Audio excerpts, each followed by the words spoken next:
السلام عليكم ورحمة الله تعالى وبركاته.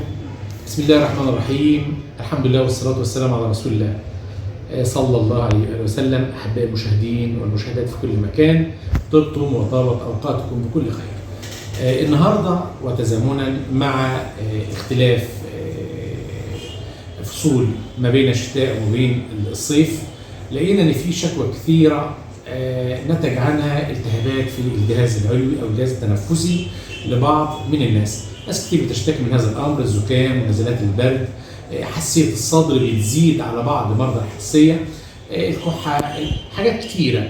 لقينا النهارده ان احنا المفروض ان احنا نقول في حلقتنا الجديده عن بعض المشروبات البسيطه اللي تكون متوفره في بيت كل منا، على اساس ان احنا نقضي على هذه الظاهره.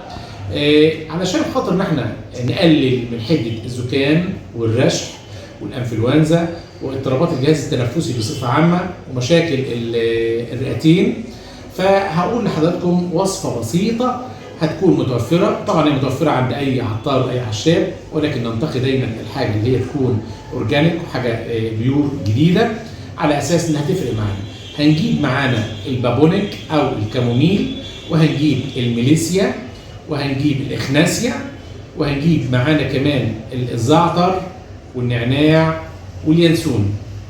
هنعمل كميات متساويه زائد التيليو وورق الجوافه لو امكن، كميات متساويه من كل نوع، وهنبدا ان احنا نطحنها وناخد معلقه من هذا الخليط تغلى في كوب ماء مغطى، ثم تصفى وتشرب دافئه من مرة إلى 3 مرات في اليوم، وتحلى بعسل النحل البيور، عسل نحل يكون خالص.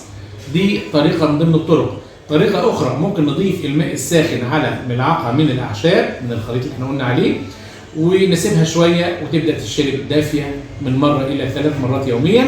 إن شاء الله النتيجة تكون ممتازة، مع الأخذ في الاعتبار إن احنا ممكن نشم رائحة اللي بتخرج من بعد ما ننزلها من على النار، نشم البخار اللي طالع من هذا الخليط.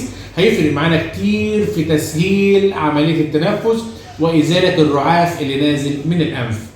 إن شاء رب العالمين أتمنى لحضراتكم صحة طيبة ووقت ممتع بإذن الله تعالى، وتابعونا باستمرار، وما تنسوش تدعمونا بدعواتكم الطيبة. والسلام عليكم ورحمة الله وبركاته.